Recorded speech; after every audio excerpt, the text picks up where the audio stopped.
आज भी राजा अंधे बैठे हैं, इसलिए किसी को नाम नहीं, तो किसी को नाम नहीं लिया मैं, किसी को नाम नहीं लिया मैं। तो इसलिए जहां राजा अंधा बैठे रहते, जहां राजा अंधा बैठे रहते, वहां द्रौपदी की वस्त्रहरण चाहे वो हस्तिनापुर में हो, चाहे वो मणिपुर में हो, होते ही रहते। मणिपुर माननीय अध्यक्ष जी एक अपील की थी कि इधर और साइड से बहस को शांति से सुना जाए। हम बड़े धैर्यपूर्वक सुनते गए। उन्होंने कहा कि हमने ब्रिटिश की कार्यपद्धति हमारी संसद ने अडॉप्ट की है, पूरे देश का अपमान किया, हम चुपचाप बैठे रहे। हमारी संविधान सभा ने ये पूरी प्रक्रिया तय की है, स्वीकार करी है। आगे माननीय अध्यक्ष जी इसके बाद भी अनर्गल बोलते रहे। अब मैं अभी ये जो प्रयास कर रहे हैं, उनकी पार्टी ने उनको समय नहीं दिया, मेरे बोलने के साथ बात किया जाएगा। आपने समय दिया, उसमें कुछ स्कोर करना चाहते हैं, कुछ मान्यता, मगर माननीय अध्यक्ष जी इस सदन की एक गरिमा है। देश के प्रधानमंत्री जी के बारे में जिस प्रकार का ये उल्लेख कर रहे हैं, मुझे लगता है ये विपक्ष के नेता के लिए शोभा नहीं देता। आपने उनको या तो कंट्रोल करना चाहिए या तो ट्रेजरी बैंक के एमपी भी ये नहीं सुन पाएंगे। अमित शाह जी आप थोड़ा बैठे, प्रधानमंत्री जी गुस्सा नहीं आता आपको, क्यों आते हैं इतना? किसी को गुस्सा नहीं आते, तो चर्चा की मुद्दा है। आप मुद्दों पे बोलिए सर। मुद्दा पे तो बोलते हैं सर। हाँ। बहुत दिन पहले सुना इस देश से हजारों करोड़ रुपया लूटकर नीरव मोदी भागे थे, किसी ने उनको पकड़ नहीं सके। हमारे एनडीए सरकार की इतना ताकत, उन्हें छू नहीं सके। वो कैरिबियन समुद्र की बीच में मस्ती करते देखा जाते हैं, जो मर्जी वो कहते रहते हैं। तो मैंने सोचा कि नीरव मोदी सारे जिंदगी के लिए हमारे से दूर चले गए, लेकिन अब पता चला नीरव मोदी दूर नहीं गए। मणिपुर की घटना देखने के बाद मुझे यह पता चला नीरव मोदी यहाँ हिंदुस्तान में जिंदा है, और नरेंद्र मोदी नीरव मोदी बनके अभी भी चुपचाप अपने चुप्पी साधे होकर बैठे हैं।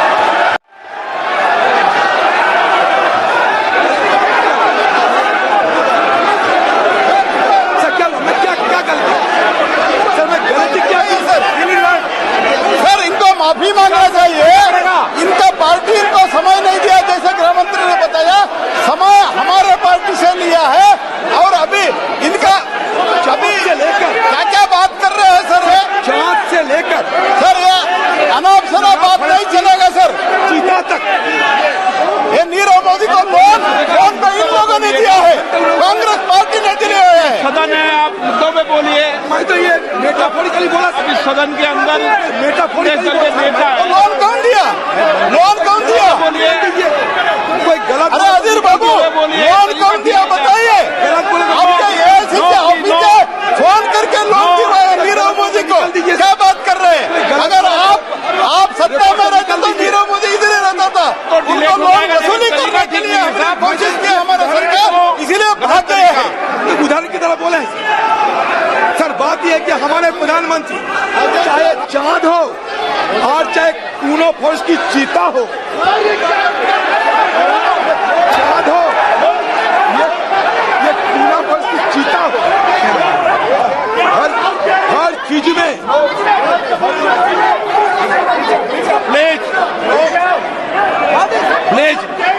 प्लीज जाइए, अपनी सीट पे।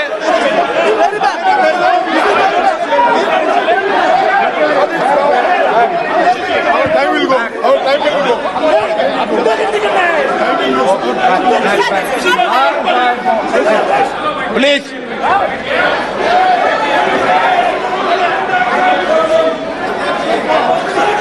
सर, आप मुद्दे पे बोलिए। बड़े दावे के साथ कह सकता हूँ सर, मैं किसी को आहत करने के लिए, आप मुद्दे पे बोलिए ना, चोट पहुंचाने के लिए मैं एक शब्द नहीं कहते। गलतफहमी हो रहे हैं।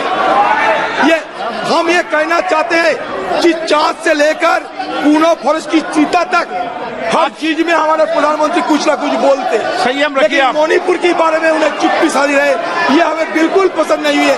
यही हम जाहिर करना चाहते हैं। संयम पे बोले आप। सर अभी तक देखिए ना, मणिपुर की जो 2 एमपी है, मणिपुर के 2 एमपी डॉक्टर रंजन सिंह राजकुमार, मणिपुर का और एक एमपी डॉक्टर लोरो फुजो, किसी को बोलने का मौका नहीं दिया जाता कि हमें सदन के अंदर कुछ सुने उनसे, वो भी नहीं मौका मिलती लोग।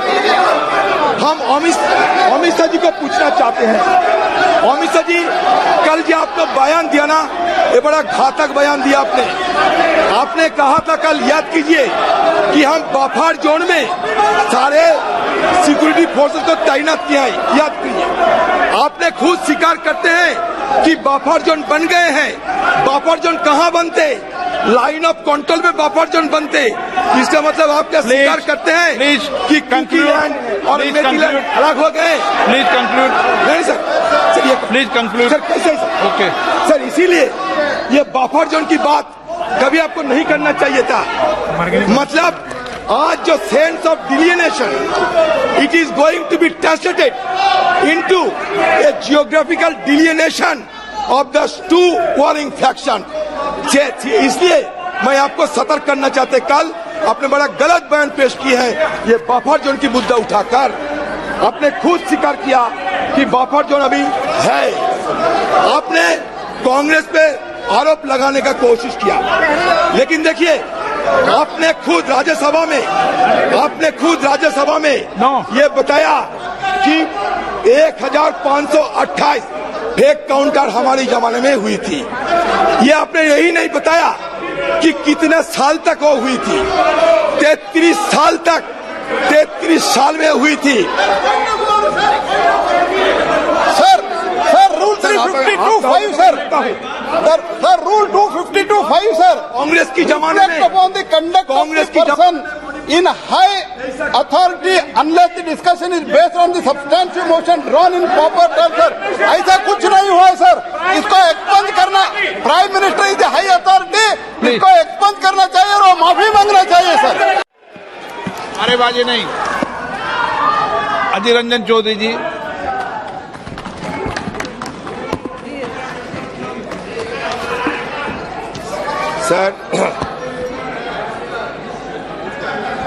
Sir, with all humility at my command, I rise to support the no confidence motion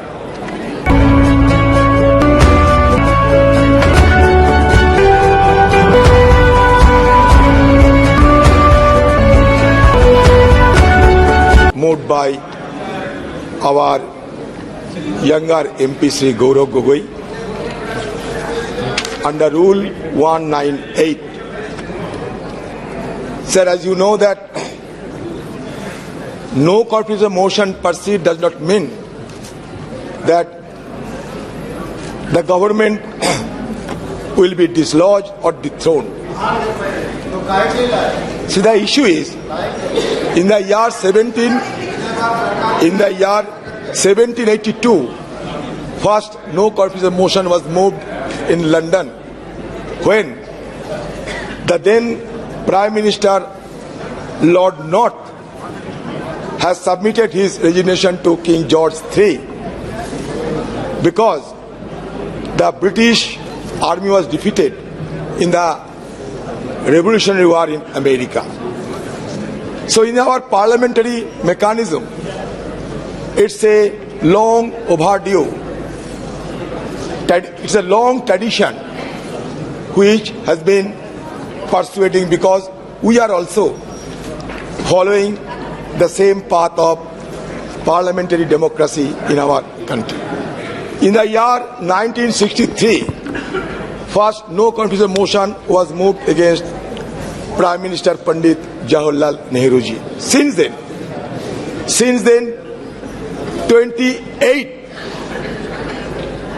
no confidence motion has been moved in this parliament. Barring the 3 confidence motions, all the no confidence motions were destined to be defeated. So the issue is, as the treasury bench is trying to make it equivalent as our attempt to dislodge this government. We know that we don't have the requisite number at our disposal. बहुमत की बाहुबली आपके पास है, बहुमत की बाहुबली से आप जीत सकते हो, लेकिन हमें क्यों ये नो कॉन्फिडेंस मोशन लाना पड़े, इसको थोड़ा समझाने की कोशिश होना चाहिए।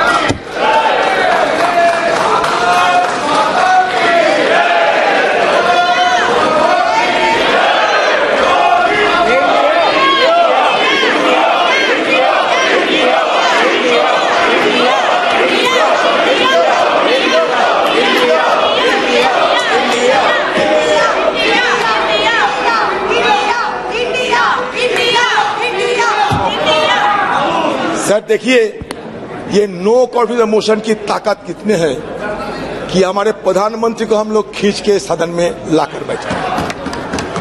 यही ताकत होते हैं संसदीय परंपरा की। हम ये नो कॉन्फिडेंस मोशन आने के लिए कोई सोचा भी नहीं था, लेकिन हम बार बार ये गुहार लगाते आए थे कि कम से कम हमारे देश की प्रधानमंत्री सदन में आए और मणिपुर की मुद्दे पे हम बोलने का पहले कुछ बोले। ये सिर्फ हमारा मांग थी और कुछ नहीं। हमारा मांग कोई बीजेपी नेता से नहीं, हमारी मांग थी हिंदुस्तान की प्रधानमंत्री से, जो लाजमी है क्योंकि हम भी ये सदन की मेंबर है। लेकिन पता नहीं प्रधानमंत्री जी क्यों इतना आड़े हुए थे कि सदन में ना आने की शपथ ले चुकी थी। तो इसी के चलते मजबूरन हमें भी ये संसदीय जो औजार इस्तेमाल करने की गुंजाइश है, ये संसदीय औजार को इस्तेमाल करते हुए हमें अविश्वास प्रस्ताव लाने पड़ी। ये अविश्वास प्रस्ताव लाने की पीछे सबसे बड़ा वजह है। सर, कल जब सदन में हम लोग चर्चा में भाग ले रहे थे तो सदन में एक गूंज उठी कि हमारे देश से भ्रष्टाचार, क्विट इंडिया, परिवारवाद, क्विट इंडिया वगैरह वगैरह, क्योंकि ये 9 अगस्त हमारे अगस्त क्रांति दिवस माना जाता सर। मैं इसके बारे में कुछ बोलना चाहते हैं।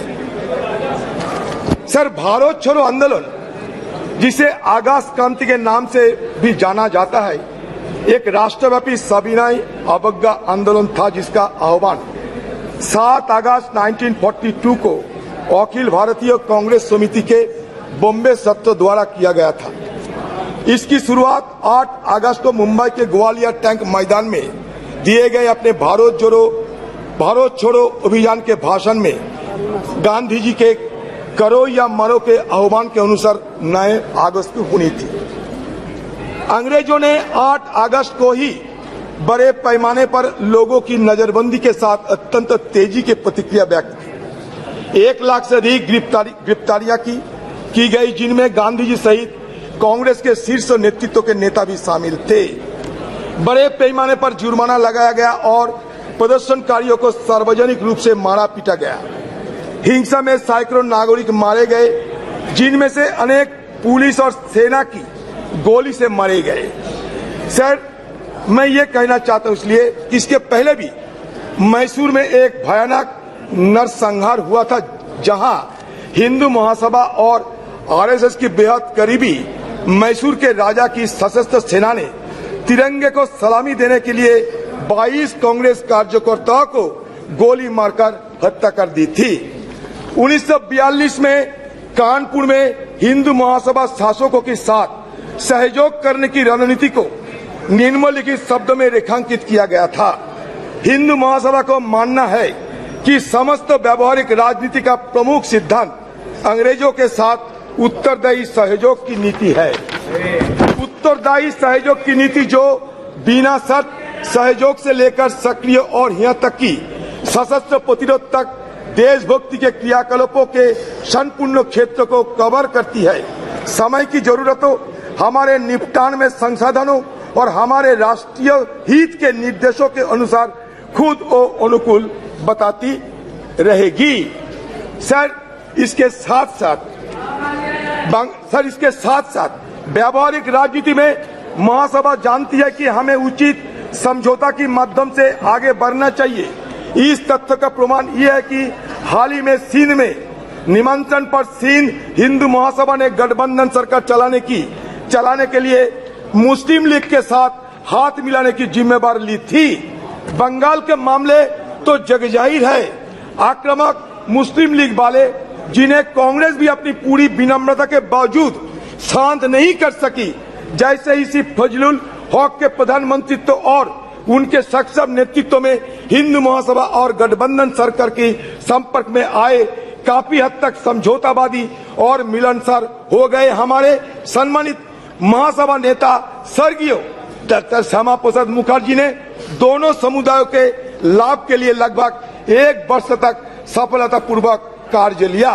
बंगाल मुस्लिम लीग मिनिस्ट्री में उप मुख्यमंत्री डॉक्टर श्यामा प्रसाद मुखर्जी ने हिंदू महासभा और मुस्लिम लीग की ओर से बंगाल सरकार के लिखे एक पत्र में यह स्पष्ट किया कि ये दोनों दल ब्रिटिश शासकों को कांग्रेस द्वारा आरंभ किए गए भारत छोड़ो आंदोलन के खिलाफ बंगाल के राक्षस के रूप में देखते थे।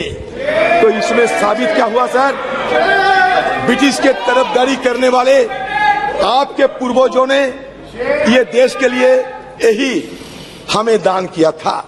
तो आप लोगों से इससे ज्यादा उम्मीद हमें नहीं थी कि जब अगस्त क्रांति के दिन आप अगस्त क्रांति के दिन नारा लगाते हुए वो बात हटा दिए और नया नारा लगाते हुए लोगों को आपने गुमराह करने का कोशिश किया।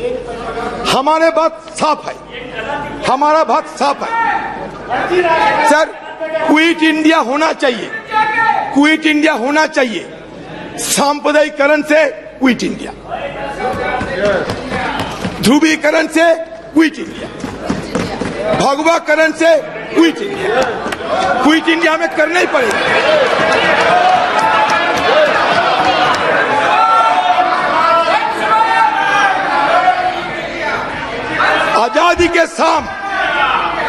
आजादी के शाम न हम होने देंगे। शहीदों की कुर्बानी को बदनाम ना होने देंगे।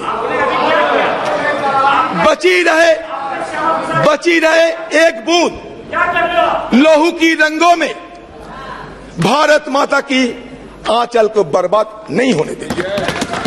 यही हमारा मकसद है।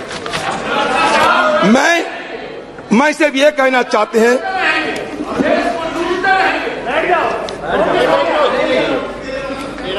सर, प्रधानमंत्री जी को सम्मान के साथ ये कहना चाहते हैं कि देखिए प्रधानमंत्री जी,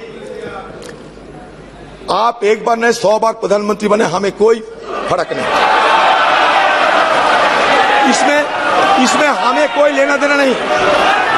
हमें लेना देना भारत की आम जनता के साथ।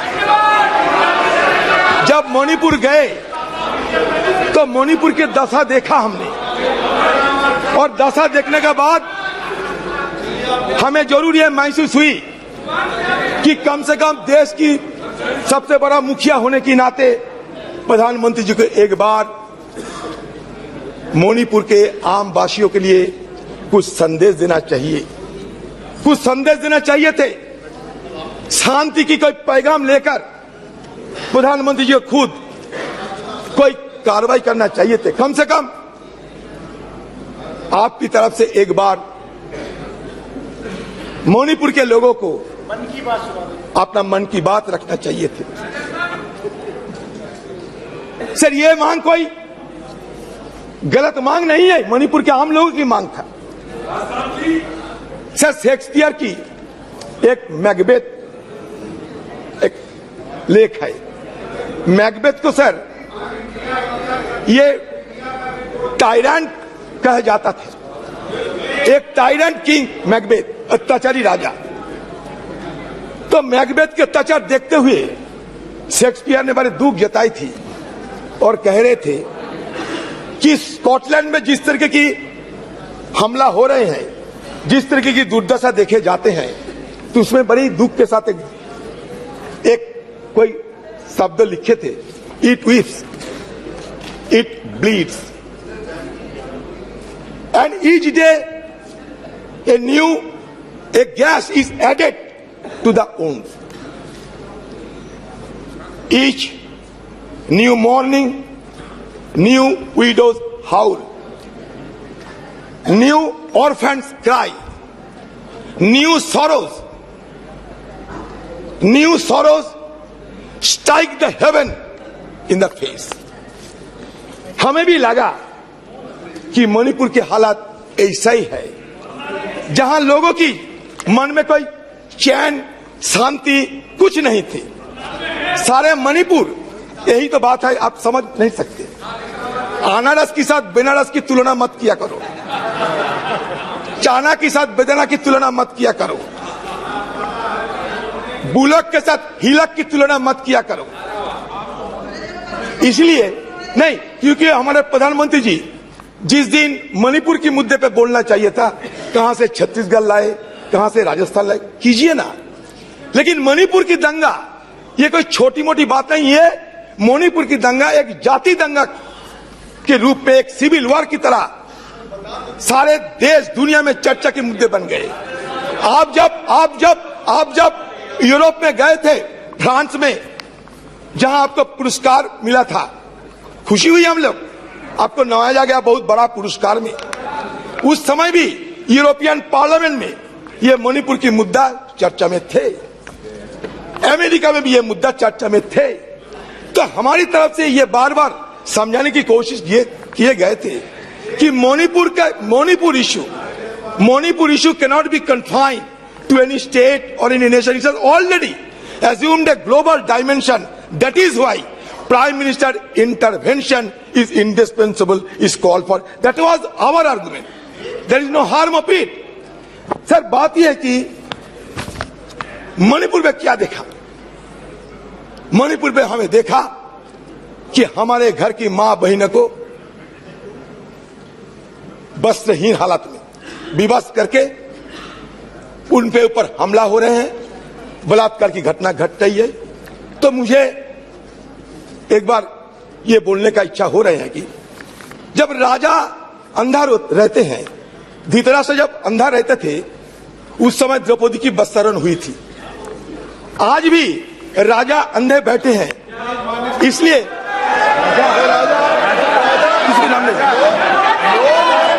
किसी को नाम नहीं लिया मैंने, किसी को नाम नहीं लिया मैंने। तो इसलिए जहां राजा अंधा बैठे रहते, जहां राजा अंधा बैठे रहते, वहां द्रौपदी की वस्त्रहरण, चाहे वो हस्तिनापुर में हो, चाहे वो मणिपुर में हो, होते ही रहते। मणिपुर और हस्तिनापुर में कोई फर्क नहीं रहता। आपने एक अपील की थी कि आइदर और साइड से बहस को शांति से सुना जाए। हम बड़े धैर्यपूर्वक सुनते गए। उन्होंने कहा कि हमने ब्रिटिश की कार्य पद्धति हमारी संसद ने अडॉप्ट की है, पूरे देश का अपमान किया, हम चुपचाप बैठे रहे। हमारी संविधान सभा ने ये पूरी प्रक्रिया तय की है, स्वीकार करी है। आगे माननीय अध्यक्ष जी, इसके बाद भी अनर्गल बोलते रहे। अब अभी ये जो प्रयास कर रहे हैं, उनकी पार्टी ने उनको समय नहीं दिया। मेरे बोलने के साथ बात किया जाएगा। आपने समय दिया, उसमें कुछ स्कोर करना चाहते हैं, कुछ मान्यता मगर माननीय अध्यक्ष जी, इस सदन की एक गरिमा है। देश के प्रधानमंत्री जी के बारे में जिस प्रकार का ये उल्लेख कर रहे हैं, मुझे लगता है ये विपक्ष के नेता के लिए शोभा नहीं देता। आपने उनको या तो कंट्रोल करना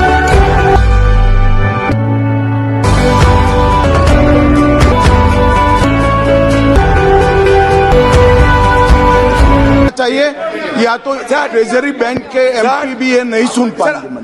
अमित शाह जी, आप थोड़ा बैठे, प्रधानमंत्री जी को गुस्सा नहीं आता, आपको क्यों आते हैं इतना? किसी को गुस्सा नहीं आते, तो चर्चा की मुद्दा है। आप मुद्दों पे बोलिए सर। मुद्दा पे तो बोलते हैं सर। हाँ। बहुत दिन पहले सुना इस देश से हजारों करोड़ रुपया लूटकर नीरव मोदी भागे थे। किसी ने उनको पकड़ नहीं सके। हमारे एनडीए सरकार की इतना ताकत, उन्हें छू नहीं सके।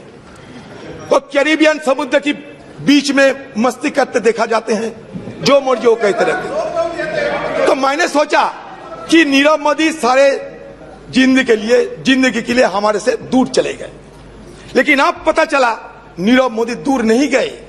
मणिपुर की घटना देखने के बाद मुझे यह पता चला नीरव मोदी यहां हिंदुस्तान में जिंदा है, और नरेंद्र मोदी नीरव मोदी बनके अभी भी चुपचाप अपने चुप्पी साधे होकर बैठे हैं।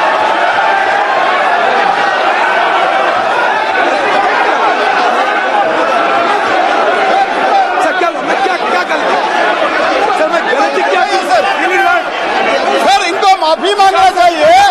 इनका पार्टी इनको समय नहीं दिया, जैसे गृह मंत्री ने बताया समय हमारे पार्टी से लिया है, और अभी इनका अभी क्या क्या बात कर रहे हैं सर? ये चाँद से लेकर सर ये अनाप शनाप बात नहीं चलेगा सर। चीता तक ये नीरव मोदी को लोन तो इन लोगों ने दिया है, कांग्रेस पार्टी ने दिए हुए हैं। सदन है, आप मुद्दों पे बोलिए। मैं तो ये मेटाफोरिकली बोला। अभी सदन के अंदर मेटाफोरिकली नेता है। लोन कौन दिया?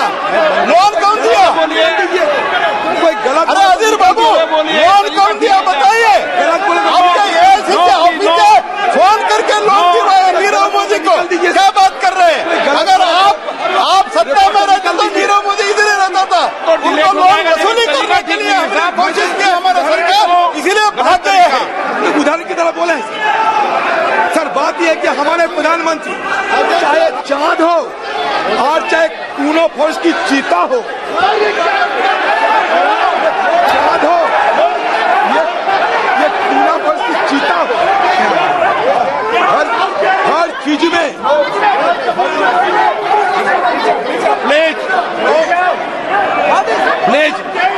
प्लीज जाइए, प्लीज जाइए अपने सीट पे।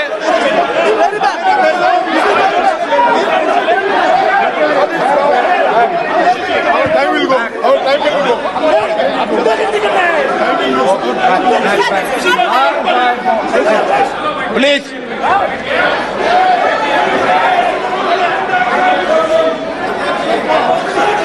सर, आप मुद्दे पे बोलिए। बड़े दावे के साथ कह सकता हूँ सर, आप मुद्दे मैं पे- किसी को आहत करने के लिए, आप मुद्दे पे किसी बोलिए को ना। चोट पहुंचाने के लिए मैं एक शब्द नहीं कहते। अच्छा, आप लोग संयम रखिए। गलतफहमी हो रहे हैं। हम ये कहना चाहते हैं कि चाँद से लेकर कूनो फॉरेस्ट की चीता तक हर चीज में हमारे प्रधानमंत्री कुछ ना कुछ बोलते। संयम रखिए लेकिन आप। मणिपुर के बारे में उन्हें चुप्पी साधी रहे, ये हमें बिल्कुल पसंद नहीं है। यही मैं जाहिर करना चाहते हैं। संयम पे बोले आप। सर अभी तक देखिए ना, मणिपुर की जो 2 एमपी है, मणिपुर के 2 एमपी डॉक्टर रंजन सिंह राजकुमार, मणिपुर का और एक एमपी डॉक्टर लोरो फुजो, किसी को बोलने का मौका नहीं दिया जाता कि हमें सदन के अंदर कुछ सुने उनसे, वो भी नहीं मौका मिलती लोग।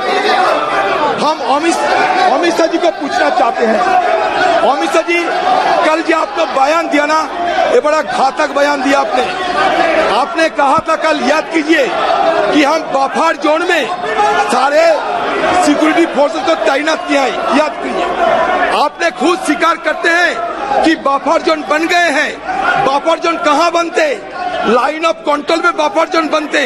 इसका मतलब आप क्या स्वीकार करते हैं कि कुकीलैंड और मेरीलैंड अलग हो गए? Please conclude. नहीं सर, ये प्लीज कंक्लूड। सर कैसे सर? ओके सर, इसीलिए ये बफर जोन की बात कभी आपको नहीं करना चाहिए था। मतलब आज जो sense of delineation, it is going to be translated into a geographical delineation of the 2 warring faction. इसलिए मैं आपको सतर्क करना चाहते, कल आपने बड़ा गलत बयान पेश की है। ये बफर जोन की मुद्दा उठाकर आपने खुद स्वीकार किया कि बफर जोन अभी है। आपने कांग्रेस पे आरोप लगाने का कोशिश किया, लेकिन देखिए आपने खुद राज्यसभा में ये बताया कि 1528 फेक काउंटर हमारे जमाने में हुई थी। ये आपने यही नहीं बताया कि कितने साल तक वो हुई थी। 33 साल तक 33 साल में हुई थी। Sir rule 352(5) sir rule 252(5) sir Congress की जमाने में अपॉन द कंडक्ट कांग्रेस की person in high authority unless the discussion is based on the substantial motion drawn in proper term sir. ऐसा कुछ नहीं हुआ सर, इसको एक्सपंज करना, prime minister is high authority, इसको एक्सपंज करना चाहिए और माफी मांगना चाहिए सर। ऐसा नहीं चलता है सर।